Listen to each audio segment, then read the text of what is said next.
ಆತ್ಮೀಯ ವಿದ್ಯಾರ್ಥಿಗಳೇ, ಇವತ್ತಿನ ತರಗತಿಯಲ್ಲಿ ನಾವು ರಾಷ್ಟ್ರೀಯ ಆದಾಯವನ್ನ ಮಾಪನ ಮಾಡುವ ಅಥವಾ ಅಳತೆ ಮಾಡುವ ವಿಧಾನಗಳ ಬಗ್ಗೆ ಚರ್ಚೆಯನ್ನ ಮಾಡೋಣ.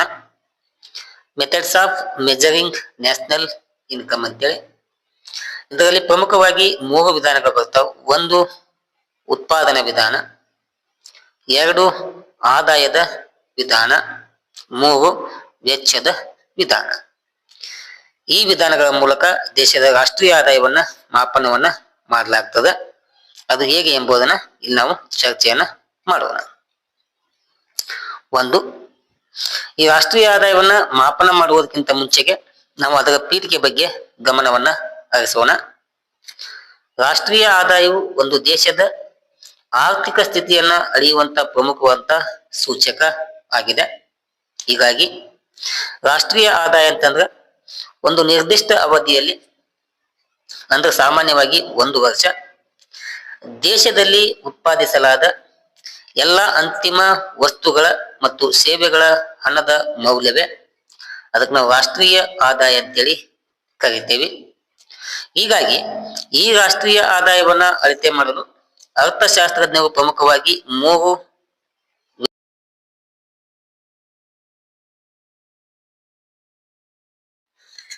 ಈ ವಿಧಗಳ ಬಗ್ಗೆ ನಾವೀಗ ತಿಳಿದುಕೊಳ್ಳೋಣ.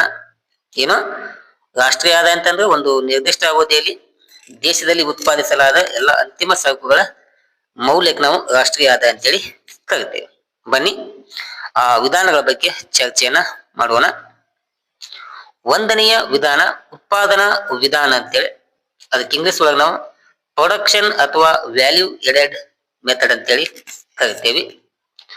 ಉತ್ಪಾದನಾ ವಿಧಾನ ಎಂದರೆ ಒಂದು ನಿರ್ದಿಷ್ಟ ಅವಧಿಯಲ್ಲಿ, ಅಂದ್ರೆ ಸಾಮಾನ್ಯವಾಗಿ 1 ವರ್ಷ, ದೇಶದೊಳಗೆ ಉತ್ಪಾದಿಸಲಾದ ಎಲ್ಲ ಅಂತಿಮ ವಸ್ತುಗಳು ಮತ್ತು ಸೇವೆಗಳ ಮೌಲ್ಯವನ್ನ ಲೆಕ್ಕ ಹಾಕುವ ಮೂಲಕ ರಾಷ್ಟ್ರೀಯ ಆದಾಯವನ್ನ ಅಳೆಯುವಂತ ಕೆಲಸವನ್ನ ಮಾಡಲಾಗ್ತದೆ. ಈ ಒಂದು ವಿಧಾನದಲ್ಲಿ 2 ಬಾರಿ ಲೆಕ್ಕಿಸುವ ಅಥವಾ ಲೆಕ್ಕ ಹಾಕುವ ದೋಷವನ್ನ ತಪ್ಪಿಸಲು ನಾವು ಕೇವಲ ಏನ್ ಮಾಡ್ತೇವೆ, ಮೌಲ್ಯ ಹೆಚ್ಚಳ ಅಂದ್ರ ವ್ಯಾಲ್ಯೂ ಎಡೆಡ್ ಅನ್ನ ಮಾತ್ರ ಲೆಕ್ಕಕ್ಕೆ ತೆಗೆದುಕೊಂಡು ಈ ಉತ್ಪಾದನಾ ವಿಧಾನದಲ್ಲಿ ನಾವು ರಾಷ್ಟ್ರೀಯ ಆದಾಯವನ್ನ ಮಾಪನವನ್ನ ಮಾಡ್ತೇವೆ. ಅಷ್ಟೇ ಅಲ್ಲದೆ ಮೌಲ್ಯದ ಹೆಚ್ಚಳ ಅಂತಂದ್ರ ಅದ್ ನಿಮ್ಗೆ ಗೊತ್ತಾಗಬೇಕಂತಂದ್ರ ಒಂದು ಉತ್ಪಾದನಾ ಹಂತದಲ್ಲಿ ಸೇರಿಸಲಾದ ಹೊಸ ಮೌಲ್ಯವೇ ಅದಕ್ಕೆ ನಾವು ಮೌಲ್ಯ ಹೆಚ್ಚಳ ಅಂತೇಳಿ ಕರಿತೀವಿ. ಈ ರೀತಿಯಾಗಿ ಉತ್ಪಾದನಾ ವಿಧಾನದ ಮೂಲಕ ನಾವು ರಾಷ್ಟ್ರೀಯ ಆದಾಯವನ್ನ ಮಾಪನ ಮಾಡುವಂತ ಕೆಲಸವನ್ನ ಮಾಡ್ತೇವೆ. ಈ ಉತ್ಪಾದನಾ ವಿಧಾನದಲ್ಲಿ ನಾವು ರಾಷ್ಟ್ರೀಯ ಆದಾಯವನ್ನ ಮಾಪನ ಮಾಡುವ ಕೆಲವೊಂದು ಸೂತ್ರ ಇದೆ. ಏನ್ ಸೂತ್ರ ಅಂತಂದ್ರ ರಾಷ್ಟ್ರೀಯ ಆದಾಯವ ಇಸ್ ಈಕ್ವಲ್ ಟು ಒಟ್ಟಾರೆ ಉತ್ಪಾದನೆಯ ಮೌಲ್ಯ ಮೈನಸ್ ಮಧ್ಯಂತರ ವೆಚ್ಚ ಅಂತೇಳಿ, ಅಥವಾ ರಾಷ್ಟ್ರೀಯ ಆದಾಯ ಇಸ್ ಈಕ್ವಲ್ ಟು ಎಲ್ಲಾ ವಲಯಗಳ ಮೌಲ್ಯ ಹೆಚ್ಚಳ ಮೊತ್ತಕ್ಕೆ ನಾವು ಉತ್ಪಾದನಾ ವಿಧಾನದ ಸೂತ್ರ ಅಂತೇಳಿ ಕರಿತೇವೆ. ಈ ಸೂತ್ರವನ್ನ ಬಳಸಿಕೊಂಡು ನಾವೇನ್ ಮಾಡ್ಬೋದು, ರಾಷ್ಟ್ರೀಯ ಆದಾಯವನ್ನ ಮಾಪನವನ್ನ ಮಾಡಬಹುದು. ಅದಾದ್ಮೇಲೆ ಈ ಉತ್ಪಾದನಾ ವಿಧಾನವನ್ನ ಬಳಸಿಕೊಳ್ಳುವುದರಿಂದ ನಮಗೇನ್ ಲಾಭ ಆಗ್ತದ, ಅದರಿಂದ ಅನುಕೂಲಗಳು ಏನು ಎಂಬುದನ್ನ ಚರ್ಚೆಯನ್ನ ಮಾಡೋಣ. ಇದು ದೇಶದ ಉತ್ಪಾದನಾ ಸಾಮರ್ಥ್ಯವನ್ನ ತಿಳಿಸಿ ಕೊಡ್ತದೆ. ಆಮೇಲೆ ವಸ್ತುಗಳನ್ನ 2 ಬಾರಿ ಲೆಕ್ಕ ಹಾಕುವಂತ ದೋಷವನ್ನ ತಪ್ಪಿಸುತ್ತದೆ. 3rd ಒನ್, ವಲಯವಾರು ಕೊಡುಗೆ ತಿಳಿಯಲು ಸಹಾಯಕವಾಗ್ತದೆ. ಇನ್ನು ಆರ್ಥಿಕ ಬೆಳವಣಿಗೆ ಅಳತೆಗೆ ಉಪಯುಕ್ತವಾಗುತ್ತದೆ. 5, ಆರ್ಥಿಕ ಯೋಜನೆಗಳಿಗೆ ಆಧಾರ ಆಗ್ತದೆ. ಅಭಿವೃದ್ಧಿಯ ಮಟ್ಟ ಅಂದಾಜು ಮಾಡಲು ಸಹಾಯಕವಾಗುತ್ತದೆ. ಇನ್ನು ವಾಸ್ತವಿಕ ಮತ್ತು ವೈಜ್ಞಾನಿಕ ವಿಧಾನವನ್ನ ತಿಳಿದುಕೊಳ್ಳಲು ಸಹಾಯಕ ಆಗ್ತದೆ. 8, ಉತ್ಪಾದನಾ ದಕ್ಷತೆ ವಿಶ್ಲೇಷಣೆ ಸಾಧ್ಯ ಆಗ್ತದೆ. ಆಮೇಲೆ ಸಂಪನ್ಮೂಲ ಬಳಕೆ ಚಿತ್ರಣವನ್ನ ನೀಡ್ತದೆ ಮತ್ತು ಅಂತಾರಾಷ್ಟ್ರೀಯ ಹೋಲಿಕೆ ಸಾಧ್ಯ ಆಗ್ತದೆ. ಇದು ಯಾವುದನ್ನ ಬಳಸಿಕೊಳ್ಳುವುದರ ಮೂಲಕ, ಈ ಉತ್ಪಾದನಾ ವಿಧಾನವನ್ನ ಬಳಸಿಕೊಳ್ಳುವುದರ ಮೂಲಕ ಇಷ್ಟೆಲ್ಲ ಅನುಕೂಲತೆಗಳು ಆಗ್ತವೆ. ಇನ್ನ ಈ ಉತ್ಪಾದನಾ ವಿಧಾನದ ಮಿತಿಗಳು ಏನು ಅದಕ್ಕೆ ನಾವು ಅನಾನುಕೂಲ ಅಂತ ಕರಿತೀವಿ. ಅವುಗಳ ಬಗ್ಗೆ ತಿಳಿದುಕೊಳ್ಳೋಣ. ಒಂದು, ಮಧ್ಯಂತರ ವಸ್ತುಗಳನ್ನ ಗುರುತಿಸುವುದು ಕಷ್ಟ ಆಗ್ತದ. ಎರಡು, ಅಸಂಘಟಿತ ವಲಯದ ಅಂಕಿಅಂಶಗಳ ಕೊರತೆ ಉಂಟಾಗುತ್ತದೆ. ಸ್ವಯಂ ಉಪಯೋಗದ ಉತ್ಪಾದನೆಯನ್ನ ಲೆಕ್ಕಿಸಲು ಕಷ್ಟ ಆಗ್ತದೆ. ಸೇವಾ ವಲಯದ ಮೌಲ್ಯವನ್ನ ಅಂದಾಜು ಮಾಡುವುದು ಕಠಿಣ ಆಗ್ತದೆ. ಫಿಫ್ತ್ ಒನ್, ಅಕ್ರಮ ಮತ್ತು ಅಘೋಷಿತ ಉತ್ಪಾದನೆಯನ್ನ ಒಳಗುಳಿಯುತ್ತವೆ. ಸಿಕ್ಸ್ತ್ ಒನ್, ಬೆಲೆ ಬದಲಾವಣೆಗಳ ಪರಿಣಾಮವನ್ನ ಎದುರಿಸುತ್ತದೆ. 7, ಅಂಕಿಅಂಶಗಳ ಸಂಗ್ರಹಣೆ ವೆಚ್ಚ ಮತ್ತು ಸಮಯ ಹೆಚ್ಚು ಬೇಕಾಗುತ್ತದೆ. 8th ಒನ್, ಕೃಷಿ ವಲಯದ ಅನಿಶ್ಚಿತತೆ ಎದ್ದು ಕಾಣ್ತದೆ. 9, ಅಭಿವೃದ್ಧಿಶೀಲ ದೇಶಗಳಲ್ಲಿ ಹೆಚ್ಚು ಸಮಸ್ಯೆಗಳನ್ನ ನಾವೇನ್ ಮಾಡ್ತೀವಿ, ಈ ಉತ್ಪಾದನಾ ವಿಧಾನದ ಮೂಲಕ ರಾಷ್ಟ್ರೀಯ ಆದಾಯವನ್ನ ಲೆಕ್ಕ ಹಾಕುವಾಗ ಉಂಟಾಗುವಂತ ಮಿತಿಗಳು ಅಥವಾ ಸಮಸ್ಯೆಗಳು ಆಗಿವೆ. ಇನ್ನು ರಾಷ್ಟ್ರೀಯ ಆದಾಯವನ್ನ ಮಾಪನ ಮಾಡುವಾಗ ಇರುವಂತ ಎರಡನೆಯ ವಿಧಾನ ಆದಾಯದ ವಿಧಾನ ಅಂತೇಳಿ, ಅದಕ್ಕೆ ನಾವು ಇನ್ಕಮ್ ಮೆಥಡ್ ಅಂತೇಳಿ ಕರಿತೀವಿ. ಇಲ್ಲಿ ರಾಷ್ಟ್ರೀಯ ಆದಾಯವು ಒಂದು ದೇಶದ ಆರ್ಥಿಕ ಸ್ಥಿತಿಯನ್ನ ಅಳೆಯುವ ಪ್ರಮುಖವಾದಂತ ಸೂಚಕ ಆಗಿದೆ. ಇಲ್ಲಿ ರಾಷ್ಟ್ರೀಯ ಆದಾಯವನ್ನ ಅಳೆಯಲು ಬಳಸುವಂತ ಪ್ರಮುಖ 3 ವಿಧಾನಗಳಲ್ಲಿ ಆದಾಯದ ವಿಧಾನವು ಕೂಡ ಒಂದಾಗಿದೆ. ಈ ವಿಧಾನವು ಉತ್ಪಾದನಾ ಪ್ರಕ್ರಿಯೆಯಲ್ಲಿ ಭಾಗವಹಿಸಿದ ಎಲ್ಲಾ ಉತ್ಪಾದನಾ ಘಟಕಗಳಿಗೆ ದೊರಕುವ ಆದಾಯಗಳ ಮೊತ್ತವನ್ನ ಲೆಕ್ಕ ಹಾಕುವ ಮೂಲಕ ಇಲ್ಲಿ ನಾವು ರಾಷ್ಟ್ರೀಯ ಆದಾಯವನ್ನ ಲೆಕ್ಕವನ್ನ ಹಾಕ್ತೇವೆ. ಹೀಗಾಗಿ ಈ ಆದಾಯದ ವಿಧಾನದ ಅರ್ಥ ಏನು ಎಂಬುದನ್ನ ತಿಳಿದುಕೊಳ್ಳೋಣ. ಆದಾಯದ ವಿಧಾನ ಎಂದರೆ ಒಂದು ನಿರ್ದಿಷ್ಟ ಅವಧಿಯಲ್ಲಿ ದೇಶದ ಒಳಗೆ ಉತ್ಪಾದನಾ ಕಾರ್ಯದಲ್ಲಿ ಪಾಲ್ಗೊಂಡ ಎಲ್ಲಾ ಉತ್ಪಾದಕ ಘಟಕಗಳು ಗಳಿಸಿದ ಆದಾಯಗಳ ಒಟ್ಟು ಮೊತ್ತವೇ ರಾಷ್ಟ್ರೀಯ ಆದಾಯ ಅಂತೇಳಿ ನಾವು ಇಲ್ಲಿ ಕರಿತೇವೆ. ಏನು, ಉತ್ಪಾದನೆಯಲ್ಲಿ ನಾವೇನು ಉತ್ಪಾದನಾಂಗಗಳ ಬಳಸ್ತೇವಲ್ಲ, ಆ ಉತ್ಪಾದನಾಂಗಗಳು ಗಳಿಸುವಂತ ಆದಾಯಗಳ ಒಟ್ಟು ಮೊತ್ತಕ್ಕೆ ನಾವಿಲ್ಲಿ ರಾಷ್ಟ್ರೀಯ ಆದಾಯ ಅಂತೇಳಿ ಕರಿತೇವೆ. ಇದು ಎರಡನೆಯ ವಿಧಾನ ಆಗಿದೆ. ಇಲ್ಲಿ ನೋಡ್ರಿ, ರಾಷ್ಟ್ರೀಯ ಆದಾಯದ ಮೂಲ ತತ್ವಗಳು ಯಾವಂತಂದ್ರ, ಬೇಸಿಕ್ ಪ್ರಿನ್ಸಿಪಲ್ ಯಾವಂತಂದ್ರ, ಇಲ್ಲಿ ನೋಡ್ರಿ, ಉತ್ಪಾದನೆಯಿಂದ ಉಂಟಾಗುವ ಆದಾಯವನ್ನ 4 ಭಾಗವಾಗಿ ನಾವಿಲ್ಲಿ ವಿಂಗಡಣೆಯನ್ನ ಮಾಡ್ತೇವೆ. 1, ಕಾರ್ಮಿಕರಿಗೆ ವೇತನವನ್ನ ಕೊಡಲಾಗ್ತದೆ. ಭೂಮಿಗೆ ಬಾಡಿಗೆ ಅಥವಾ ಗೇಣಿಯನ್ನ ಕೊಡಲಾಗ್ತದೆ. ಬಂಡವಾಳದಾರನಿಗೆ ಬಡ್ಡಿಯನ್ನ ಕೊಡಲಾಗ್ತದೆ. ಇನ್ನು ಸಂಘಟನೆಗಳಿಗೆ ಅಥವಾ ಉದ್ಯಮಿಗಳಿಗೆ ಲಾಭವನ್ನ ಹಂಚಿಕೆಯನ್ನ ಮಾಡಲಾಗ್ತದೆ. ಹೀಗಾಗಿ ಈ 4 ಆದಾಯಗಳ ಮೊತ್ತವೇ ನಾವಿಲ್ಲಿ ರಾಷ್ಟ್ರೀಯ ಆದಾಯ ಅಂತೇಳಿ ಲೆಕ್ಕವನ್ನ ಹಾಕ್ತೇವೆ. ಇದು ಎರಡನೆಯ ವಿಧಾನ. ಆಮೇಲೆ ಸೂತ್ರ ಏನಿದೆ, ಏನು ಆದಾಯದ ವಿಧಾನ ಸೂತ್ರ, ರಾಷ್ಟ್ರೀಯ ಆದಾಯ = ವೇತನ, ಬಾಡಿಗೆ, ಬಡ್ಡಿ ಮತ್ತು ಲಾಭ. ಇಲ್ಲಿ ವೇತನಕ್ಕೆ ನಾವು ಕೂಲಿ ಅಂತ ಕೂಡ ಮೆನ್ಷನ್ ಮಾಡಬಹುದು. ಬಾಡಿಗೆಗೆ ನಾವೇನ್ ಮಾಡಬಹುದು, ಗೇಣಿ ಅಂತೇಳಿ ಮೆನ್ಷನ್ ಮಾಡಬಹುದು. ಅದರಂತೆ ಬಡ್ಡಿ ಮತ್ತು ಲಾಭ ಎರಡು ಕೂಡ ಸೇಮ್ ಆಗ್ತಾವ. ಹೀಗಾಗಿ ಈ ಆದಾಯದ ವಿಧಾನದಲ್ಲಿ ಸೇರಿಸಬೇಕಾದಂತ ಪ್ರಮುಖ ಅಂಶಗಳೇನಂತಂದ್ರ, ಉದ್ಯೋಗಿಗಳ ವೇತನ ಮತ್ತು ಭತ್ಯೆಗಳನ್ನ ಸೇರಿಸಬೇಕು. ಉದ್ಯಮಿಗಳ ಅಥವಾ ಸಂಘಟನೆಗಳ ಲಾಭವನ್ನ ಸೇರ್ಪಡೆ ಮಾಡಬೇಕಾಗ್ತದ. ಬಾಡಿಗೆ ಅಥವಾ ಗೇಣಿ ಮತ್ತು ಬಡ್ಡಿ ಆದಾಯವನ್ನ ಸೇರ್ಪಡೆ ಮಾಡಬೇಕಾಗ್ತದ. ಇನ್ನೊಂದು ಮಿಶ್ರ ಆದಾಯ ಅಂದ್ರೆ ಸ್ವಯಂ ಉದ್ಯೋಗಿಗಳ ಆದಾಯ ಏನಿದೆಯಲ್ಲ, ಅದನ್ನು ಕೂಡ ಈ ಆದಾಯದ ವಿಧಾನದಲ್ಲಿ ಸೇರ್ಪಡೆಯನ್ನ ಮಾಡಬೇಕು. ಇನ್ನೂ ಅದಾವು. ಏನ್ ಸೇರ್ಪಡೆ ಮಾಡ್ಬೇಕಂತಂದ್ರ, ಆದಾಯದ ವಿಧಾನದಲ್ಲಿ ಸೇರಿಸಬಾರದ ಅಂಶಗಳು ಅಂದ್ರೆ ಯಾವ ಅಂಶಗಳನ್ನ ಸೇರಿಸಬಾರದಂತೇಳಿ ನಾವಿಲ್ಲಿ ಅಧ್ಯಯನವನ್ನ ಮಾಡೋಣ. ವರ್ಗಾವಣೆ ಪಾವತಿಗಳನ್ನ ಇಲ್ಲಿ ಸೇರ್ಪಡೆ ಮಾಡಬಾರದು. ಅಂದ್ರ ಪಿಂಚಣಿ ಆಗ್ಬೋದು, ವಿದ್ಯಾರ್ಥಿ ವೇತನಗಳಾಗ್ಬೋದು, ಇವು ನಾವು ವರ್ಗಾವಣೆಯ ಪಾವತಿ ಅಂತ ಕರಿತೀವಿ. ಇನ್ನೊಂದು ಯಾವುದು, ಹಳೆಯ ಆಸ್ತಿಗಳ ಮಾರಾಟವನ್ನು ಕೂಡ ಇಲ್ಲಿ ಸೇರ್ಪಡೆ ಮಾಡುವುದಿಲ್ಲ. ಷೇರುಗಳ ಖರೀದಿ ಮತ್ತು ಮಾರಾಟವನ್ನ ಸೇರ್ಪಡೆ ಮಾಡಲಾಗುವುದಿಲ್ಲ. ಲಾಟರಿ, ಜೂಜು ಆದಾಯವನ್ನು ಕೂಡ ಈ ರಾಷ್ಟ್ರೀಯ ಆದಾಯದಲ್ಲಿ ನಾವು ಸೇರ್ಪಡೆಯನ್ನ ಮಾಡುವುದಿಲ್ಲ. ಇಷ್ಟು ಆದಾಯದ ವಿಧಾನದ ಬಗ್ಗೆ ಮಾಹಿತಿ ಆಗಿದೆ. ಇನ್ನ ಈ ಆದಾಯದ ವಿಧಾನದ ಮೂಲಕ ರಾಷ್ಟ್ರೀಯ ಆದಾಯವನ್ನ ಮಾಪನ ಮಾಡುವುದರಿಂದ ನಮಗೆ ಏನ್ ಲಾಭಗಳಾಗ್ತಾವೋ, ಏನ್ ಅನುಕೂಲತೆ ಇದಾವ ಅಂತೇಳಿ ತಿಳಿದುಕೊಳ್ಳೋಣ.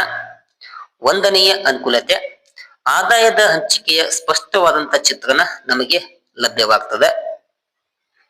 ಅದೇ ರೀತಿ ಸೆಕೆಂಡ್ ಒನ್, ಸಾಮಾಜಿಕ ಆರ್ಥಿಕ ಅಸಮಾನತೆಯ ವಿಶ್ಲೇಷಣೆ ಸಾಧ್ಯವಾಗ್ತದೆ. ಇನ್ನು ಕಾರ್ಮಿಕ ಮತ್ತು ಉದ್ಯಮಿಗಳ ಪಾತ್ರವನ್ನ ತಿಳಿಬಹುದು. ಸಿದ್ಧಾತ್ಮಕವಾಗಿ ಇದು ಸರಳವಾದಂತಹ ವಿಧಾನ ಆಗಿದೆ. ಫಿಫ್ತ್ ಒನ್, ಆರ್ಥಿಕ ಯೋಜನೆಗಳಿಗೆ ಸಹಾಯಕ ಆಗ್ತದೆ. ಜೀವನ ಮಟ್ಟ ಅಂದಾಜಿಗೆ ಉಪಯುಕ್ತವಾಗುತ್ತದೆ. ವಲಯವಾರು ಆದಾಯದ ಮಾಹಿತಿಯನ್ನು ನಾವು ಪಡೆದುಕೊಳ್ಳಬಹುದು. ಉದ್ಯೋಗ ನೀತಿ ರೂಪಣೆಗೆ ಸಹಾಯ ಆಗ್ತದೆ. 9, ಅಂತಾರಾಷ್ಟ್ರೀಯವಾಗಿ ಹೋಲಿಕೆ ಮಾಡಲು ಸಾಧ್ಯವಾಗುತ್ತದೆ ಮತ್ತು ಆರ್ಥಿಕ ಕಲ್ಯಾಣ ಅಧ್ಯಯನಕ್ಕೆ ಇದು ಸೂಕ್ತವಾದಂತ ಅಧ್ಯಯನ ಆಗ್ತದೆ. ಇಷ್ಟು ಲಾಭಗಳನ್ನ ನಾವೇನ್ ಮಾಡಬಹುದು, ಈ ಆದಾಯದ ವಿಧಾನದ ಮೂಲಕ ಪಡೆದುಕೊಳ್ಳಬಹುದು. ಇನ್ನ ಈ ಆದಾಯದ ವಿಧಾನದಲ್ಲಿ ಇರುವಂತ ಮಿತಿಗಳು ಏನು, ದೋಷಗಳೇನು ಎಂಬುದನ್ನ ಅಧ್ಯಯನವನ್ನ ಮಾಡಬೇಕಾಗ್ತದೆ. ಏನ್ ದೋಷಗಳಂತಂದ್ರ, ಮೊದಲನೇ ದೋಷ, ಅಸಂಘಟಿತ ವಲಯದ ಆದಾಯವನ್ನ ಲೆಕ್ಕ ಹಾಕುವುದು ಕಷ್ಟ ಆಗ್ತದೆ. 2, ಸ್ವಯಂ ಉದ್ಯೋಗಿಗಳ ಆದಾಯವನ್ನ ಅಂದಾಜು ಮಾಡುವುದು ಕಠಿಣವಾಗುತ್ತದೆ. 3 ಅಕ್ರಮ ಮತ್ತು ಅಘೋಷಿತ ಆದಾಯವು ಲೆಕ್ಕದಿಂದ ಹೊರಗಡೆ ಉಳಿಯುತ್ತದೆ. 4, ಅಂಕಿ ಅಂಶಗಳ ಕೊರತೆ ಉಂಟಾಗಬಹುದು. ಒಂದು ವಸ್ತುವನ್ನ 2 ಬಾರಿ ಲೆಕ್ಕಿಸುವಂತ ಸಾಧ್ಯತೆ ಇರ್ತದೆ. ವರ್ಗಾವಣೆ ಪಾವತಿಗಳನ್ನ ಬೇರ್ಪಡಿಸುವುದು ಕಷ್ಟ ಆಗ್ತದೆ. ಸೇವಾ ವಲಯದ ಆದಾಯ ಅಂದಾಜು ಕಷ್ಟ. ಇನ್ನ ತೆರಿಗೆಯಿಂದ ತಪ್ಪಿಸುವಂತ ಪ್ರವೃತ್ತಿ ಉಂಟಾಗಬಹುದು ಮತ್ತು ಹೆಚ್ಚು ಸಮಯ, ಹೆಚ್ಚು ವೆಚ್ಚವನ್ನ ಒಳಗೊಳ್ಳುತ್ತದೆ ಮತ್ತು ಅಭಿವೃದ್ಧಿಶೀಲ ರಾಷ್ಟ್ರಗಳಿಗೆ ಇದು ಹೆಚ್ಚು ಸಮಸ್ಯೆಯನ್ನ ಉಂಟು ಮಾಡುವಂತ ಒಂದು ವಿಧಾನ ಆಗ್ತದೆ. ಇಷ್ಟು ದೋಷಗಳನ್ನ ಒಳಗೊಂಡಿದೆ. ಇನ್ನು ಇದಾದ್ಮೇಲೆ ರಾಷ್ಟ್ರೀಯ ಆದಾಯವನ್ನ ಅಂದಾಜು ಮಾಡುವಂತ 3ನೇ ವಿಧಾನ ವೆಚ್ಚದ ವಿಧಾನ. ಅದಕ್ಕೆ ನಾವು ಎಕ್ಸ್ಪೆಂಡಿಚರ್ ಮೆಥಡ್ ಅಂತ ಕರಿತೀವಿ, ವೆಚ್ಚದ ವಿಧಾನ. ಇಲ್ಲಿ ನೋಡ್ರಿ, ರಾಷ್ಟ್ರೀಯ ಆದಾಯವನ್ನ ಒಂದು ದೇಶದ ಆರ್ಥಿಕ ಸ್ಥಿತಿಯನ್ನ ಅಳೆಯುವಂತ ಪ್ರಮುಖ ಸೂಚಕವಾಗಿದೆ. ರಾಷ್ಟ್ರೀಯ ಆದಾಯವನ್ನು ಅಳೆಯುವಂತ 3 ಪ್ರಮುಖ ವಿಧಾನಗಳಲ್ಲಿ ಇದು ಕೂಡ ಒಂದು. ಈ ವಿಧಾನವು ಒಂದು ನಿರ್ದಿಷ್ಟ ಅವಧಿಯಲ್ಲಿ ದೇಶದ ಒಳಗಡೆ ನಡೆದಂತ ಒಟ್ಟಾರೆ ವೆಚ್ಚದ ಆಧಾರದಲ್ಲಿ ರಾಷ್ಟ್ರೀಯ ಆದಾಯವನ್ನ ಮಾಪನವನ್ನ ಮಾಡಲಾಗ್ತದೆ. ಹೀಗಾಗಿ ವೆಚ್ಚದ ವಿಧಾನ ಅಂದ್ರೇನು ಎಂಬುದನ್ನ ತಿಳಿದುಕೊಳ್ಳೋಣ. ವೆಚ್ಚದ ವಿಧಾನ ಎಂದರೆ ಒಂದು ವರ್ಷದಲ್ಲಿ ದೇಶದ ಒಳಗೆ ಅಂತಿಮ ವಸ್ತುಗಳು ಮತ್ತು ಸೇವೆಗಳ ಮೇಲೆ ನಡೆದ ಒಟ್ಟು ವೆಚ್ಚಗಳ ಮೊತ್ತವೇ ರಾಷ್ಟ್ರೀಯ ಆದಾಯ ಎಂದು ಇಲ್ಲಿ ಪರಿಗಣಿಸುವಂತ ಕೆಲಸವನ್ನ ಮಾಡಲಾಗ್ತದೆ. ಓಕೆನಾ, ಇದು ಅದರ ಅರ್ಥ ಆಗಿದೆ. ಹೀಗಾಗಿ ಈ ವೆಚ್ಚದ ವಿಧಾನಗಳು ಏನಿದೆಯಲ್ಲ, ಈ ವೆಚ್ಚದ ವಿಧಾನದ ಪ್ರಮುಖ ಅಂಶಗಳನ್ನ ನಾವಿಲ್ಲಿ ಗಮನಿಸೋಣ. 1ನೇದು, ಖಾಸಗಿ ಅನುಭೋಗದ ವೆಚ್ಚವನ್ನ ಇಲ್ಲಿ ಸೇರ್ಪಡೆ ಮಾಡಲಾಗ್ತದೆ. ಆಮೇಲೆ ಖಾಸಗಿ ಹೂಡಿಕೆ ವೆಚ್ಚವನ್ನ ನಾವು ಸೇರ್ಪಡೆ ಮಾಡ್ತೇವೆ. ಸರ್ಕಾರದ ವೆಚ್ಚ ಕೂಡ ಇಲ್ಲಿ ಕಾಣ್ತದ ಮತ್ತು ಶುದ್ಧವಾದಂತ ವಿದೇಶಿ ವೆಚ್ಚ, ಅದಕ್ಕೆ ನಾವು ನಿವ್ವಳ ವಿದೇಶಿ ವೆಚ್ಚ ಅಂತ ಕರಿತೀವಿ. ಮತ್ತು ಅದರಲ್ಲಿ ರಫ್ತು ಮತ್ತು ಆಮದು ಕೂಡ ಕಾಣ್ತದ. ಇಲ್ಲಿ ಖಾಸಗಿ ಉಪಯೋಗ ವೆಚ್ಚದಲ್ಲಿ ಗೃಹಸ್ಥ ಆಹಾರ, ಬಟ್ಟೆ, ವಸತಿ ಇವೆಲ್ಲ ಬರ್ತಾವು. ಖಾಸಗಿ ಹೂಡಿಕೆ ವೆಚ್ಚದಲ್ಲಿ ಯಂತ್ರೋಪಕರಣ, ಕಟ್ಟಡಗಳು, ಸಂಗ್ರಹಣ ಹೆಚ್ಚಳ ಬರ್ತಾವು. ಇನ್ನು ಸರ್ಕಾರದ ವೆಚ್ಚ ಅಂದ್ರೆ ಕೇಂದ್ರ ಸರ್ಕಾರ, ರಾಜ್ಯ ಸರ್ಕಾರ ಮತ್ತು ಸ್ಥಳೀಯ ಸರ್ಕಾರ ಬರ್ತಾವು. ಇವೆಲ್ಲ ಅಂಶಗಳನ್ನ ಇದು ಒಳಗೊಂಡಿರ್ತದ. ಇನ್ಮೇಲೆ ಈ ವೆಚ್ಚದ ವಿಧಾನದ ಸೂತ್ರ ಏನು ಎಂಬುದನ್ನ ನಾವಿಲ್ಲಿ ತಿಳಿದುಕೊಳ್ಳೋಣ. ರಾಷ್ಟ್ರೀಯ ಆದಾಯ C plus I plus G bracket X minus M ಅಂತೇಳಿ. ಇಲ್ಲಿ ಸಿ ಅಂತಂದ್ರ ಅನುಭವದ ವೆಚ್ಚ, ಐ ಅಂದ್ರ ಹೂಡಿಕೆಯ ವೆಚ್ಚ, ಜಿ ಅಂದ್ರ ಸರ್ಕಾರದ ವೆಚ್ಚ, ಎಕ್ಸ್ ಅಂದ್ರ ರಫ್ತು, ಎಂ ಅಂದ್ರ ಆಮದನ್ನ ಸೂಚಿಸುವಂತ ಒಂದು ಅಂಶ ಆಗಿದೆ. ಇನ್ನು ಈ ವೆಚ್ಚದ ವಿಧಾನದಲ್ಲಿ ಸೇರಿಸಬೇಕಾದಂತ ಅಂಶಗಳ ಬಗ್ಗೆ ತಿಳಿದುಕೊಳ್ಳೋಣ. ಇಲ್ಲಿ ಕೇವಲ ನಾವ್ ಏನ್ ಮಾಡ್ತೇವೆ ಅಂತಂದ್ರ ಅಂತಿಮ ವಸ್ತುಗಳು ಮತ್ತು ಸೇವೆಗಳ ಮೇಲೆ ಮಾಡಿರುವಂತ ವೆಚ್ಚವನ್ನ ಪರಿಗಣಿಸಲಾಗುತ್ತದೆ. ಆಮೇಲೆ ಸರ್ಕಾರದ ಉಪಯೋಗ ಮತ್ತು ಹೂಡಿಕೆ ವೆಚ್ಚವನ್ನ ಸೇರ್ಪಡೆ ಮಾಡಲಾಗ್ತದೆ. ಆಮೇಲೆ ಶುದ್ಧವಾದಂತ ರಫ್ತಿನ ಮೌಲ್ಯವನ್ನ ಸೇರ್ಪಡೆ ಮಾಡಲಾಗ್ತದೆ. ಅದಾದ್ಮೇಲೆ ಈ ವೆಚ್ಚದ ವಿಧಾನದಲ್ಲಿ ಸೇರಿಸಬಾರದಂತ ಅಂಶಗಳು ಯಾವ ಅಂತಂದ್ರ, 1, ಮಧ್ಯಂತರ ವಸ್ತುಗಳ ವೆಚ್ಚವನ್ನ ಸೇರಿಸಲು ಸಾಧ್ಯ ಇಲ್ಲ. ವರ್ಗಾವಣೆ ಪಾವತಿಗಳನ್ನ ಸೇರ್ಪಡೆ ಮಾಡುವುದಿಲ್ಲ. ಆಮೇಲೆ ಹಳೆಯ ಆಸ್ತಿಗಳ ಖರೀದಿ ಮತ್ತು ಮಾರಾಟವನ್ನ ಸೇರ್ಪಡೆ ಮಾಡಲಾಗುವುದಿಲ್ಲ. ಇನ್ನು ಷೇರು ಮತ್ತು ಬಾಂಡಿನ ವ್ಯವಹಾರವನ್ನ ಇಲ್ಲಿ ನಾವು ಸೇರ್ಪಡೆ ಮಾಡಲು ಸಾಧ್ಯ ಆಗುವುದಿಲ್ಲ. ಇದಾದ್ಮೇಲೆ ಈ ವೆಚ್ಚದ ವಿಧಾನದ ಲಾಭಗಳ ಬಗ್ಗೆ ತಿಳಿದುಕೊಳ್ಳೋಣ. ಇದು ಸರಳ ಮತ್ತು ಸುಲಭವಾದಂತಹ ವಿಧಾನವಾಗಿದೆ. ಸಮಗ್ರ ಬೇಡಿಕೆಯನ್ನು ಅಳೆಯಲು ಉಪಯುಕ್ತವಾಗಿದೆ. ಸರ್ಕಾರದ ವೆಚ್ಚದ ಪ್ರಭಾವವನ್ನು ತಿಳಿಸುತ್ತದೆ. ಆರ್ಥಿಕ ನೀತಿಗಳ ರೂಪನೆಗೆ ಸಹಾಯಕ ಆಗ್ತದೆ. ಆಮೇಲೆ ಆರ್ಥಿಕ ಚಕ್ರಗಳನ್ನ ವಿಶ್ಲೇಷಣೆ ಮಾಡಲು ಸಾಧ್ಯವಾಗುತ್ತದೆ. ರಾಷ್ಟ್ರೀಯ ಆದಾಯದ ವೇಗ ಬದಲಾವಣೆಯನ್ನು ತಿಳಿಯಬಹುದು.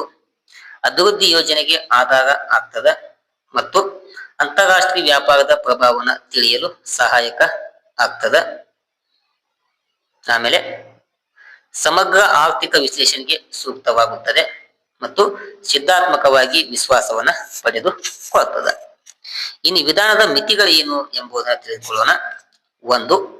ಎಲ್ಲಾ ವೆಚ್ಚದ ಮಾಹಿತಿಯನ್ನು ಸಂಗ್ರಹಿಸುವುದು ಕಷ್ಟವಾಗುತ್ತದೆ. ಅಘೋಷಿತ ಮತ್ತು ಅಕ್ರಮ ವೆಚ್ಚವನ್ನ ಹೊರಗಡೆ ಇಡುತ್ತದೆ. ಸೇವಾ ವೆಚ್ಚಗಳ ನಿಖರವಾದಂತಹ ಅಂದಾಜನ್ನ ಮಾಡುವುದು ಕಷ್ಟ ಆಗ್ತದೆ. 4. ಮಧ್ಯಂತರ ವಸ್ತುಗಳ ವೆಚ್ಚವನ್ನ ಬೇರ್ಪಡಿಸುವುದು ಕಷ್ಟ. ವರ್ಗಾವಣಾ ಪಾವತಿಗಳ ಗೊಂದಲ ಉಂಟಾಗುತ್ತದೆ. ಸಂಗ್ರಹಣಾ ಬದಲಾವಣೆ ಅಂದಾಜನ ಮಾಡುವುದು ಕಠಿಣ. ಇದು ಅಭಿವೃದ್ಧಿಶೀಲ ದೇಶಗಳಲ್ಲಿ ಕಡಿಮೆ ಪರಿಣಾಮಕಾರಿಯಾಗಿ ಉಂಟಾಗ್ತದೆ. 8. ಬೆಲೆ ಬದಲಾವಣೆಗಳ ಪರಿಣಾಮದಿಂದ ಇದು ಹಿಂದುಳಿಯುತ್ತದೆ. ಇನ್ನು ಅಂಕಿಅಂಶಗಳ ಸಂಗ್ರಹಣಕ್ಕೆ ಹೆಚ್ಚು ಸಮಯ ಮತ್ತು ವೆಚ್ಚ ಬೇಕಾಗುತ್ತದೆ ಮತ್ತು ತಪ್ಪು ಅಂದಾಜುಗಳ ಸಾಧ್ಯತೆ ಉಂಟಾಗ್ತದೆ. ಇಷ್ಟು ವಿದ್ಯಾರ್ಥಿಗಳೇ ರಾಷ್ಟ್ರೀಯ ಆದಾಯವನ್ನ ಮಾಪನ ಮಾಡುವಂತಹ ವಿಧಾನಗಳು ಆಗಿವೆ. ಪ್ರಮುಖವಾಗಿ 3 ವಿಧಾನಗಳು ಬರ್ತಾವು. ಆದಾಯದ ವಿಧಾನ, ವೆಚ್ಚದ ವಿಧಾನ, ಆಮೇಲೆ ಉತ್ಪಾದನಾ ವಿಧಾನ. ಇವುಗಳ ಸಂಪೂರ್ಣವಾದ ಮಾಹಿತಿಯನ್ನ ನಿಮಗೆ ತಿಳಿಸಿಕೊಡುವಂತ ಕೆಲಸವನ್ನ ಮಾಡಿದ್ದೇನೆ. ಇಲ್ಲಿಯ ತನಕ ತರಗತಿ ವೀಕ್ಷಣೆ ಮಾಡಿದ ಎಲ್ಲ ವಿದ್ಯಾರ್ಥಿಗಳಿಗೆ ಧನ್ಯವಾದಗಳನ್ನ ತಿಳಿಸ್ತಾ ಈ ತರಗತಿಯನ್ನ ಇಲ್ಲಿಗೆ ಮುಗಿಸ್ತೇನೆ. Thank you. ನಮಸ್ಕಾರ.